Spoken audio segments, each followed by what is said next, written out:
ঝটপট বিকেলের নাস্তা অথবা সকালবেলার নাস্তায়ও এই খাবারটি রাখতে পারেন। আর খেতেও যেমন সুস্বাদু আর ভিটামিনেও ভরপুর আর বানাতেও খুব সহজ। তো চলুন দেখে নিই। আর এই রেসিপিটি হয়তো দেখে হয়তো ভাবছেন যে কেক রেসিপি, না, আজকে কেকের মতোই করে বা মাফিনের মতো করে আজকে বানাবো সুজি এবং সবজি দিয়ে দারুণ মজার এই রেসিপিটি। তো চলুন দেখে নিই।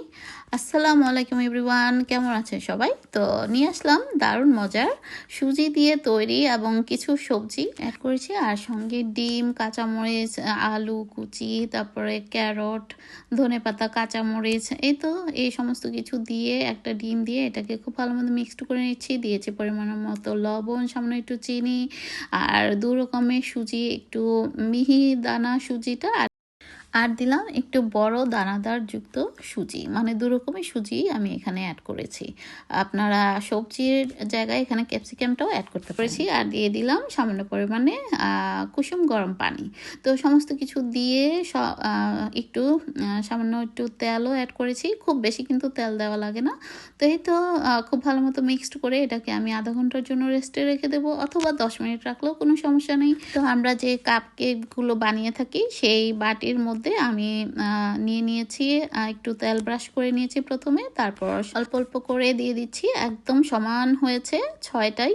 তো আপনারা চাইলে এর চেয়েও ছোট করে বানাতে পারেন। তো স্টিম করার পালা এখন। আমি স্টিমের জন্য সামান্য একটু পানি দিয়ে দিয়েছি হাঁড়িতে, আর একটা স্ট্যান্ড বসিয়ে এটাকে 10 থেকে 15 মিনিট স্টিম করে নিয়েছি। মাঝখানে আপনারা একটা শলার সাহায্যে চেক করে নিতে পারেন যে হয়েছে কিনা। তবে আমি আর চেক করার প্রয়োজন পড়েনি, আমি একেবারে 15 মিনিটই রেখেছি, যার জন্য আমি দেখলাম যে হয়ে গিয়েছে।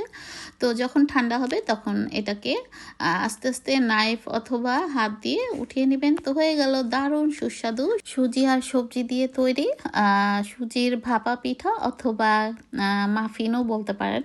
তো কেমন লাগলো আমার আজকের রেসিপিটি অবশ্যই কমেন্টস করে জানাবেন, আর অবশ্যই বাসায় ট্রাই করবেন। আল্লাহ হাফেজ, থ্যাংক ইউ ফর ওয়াচিং।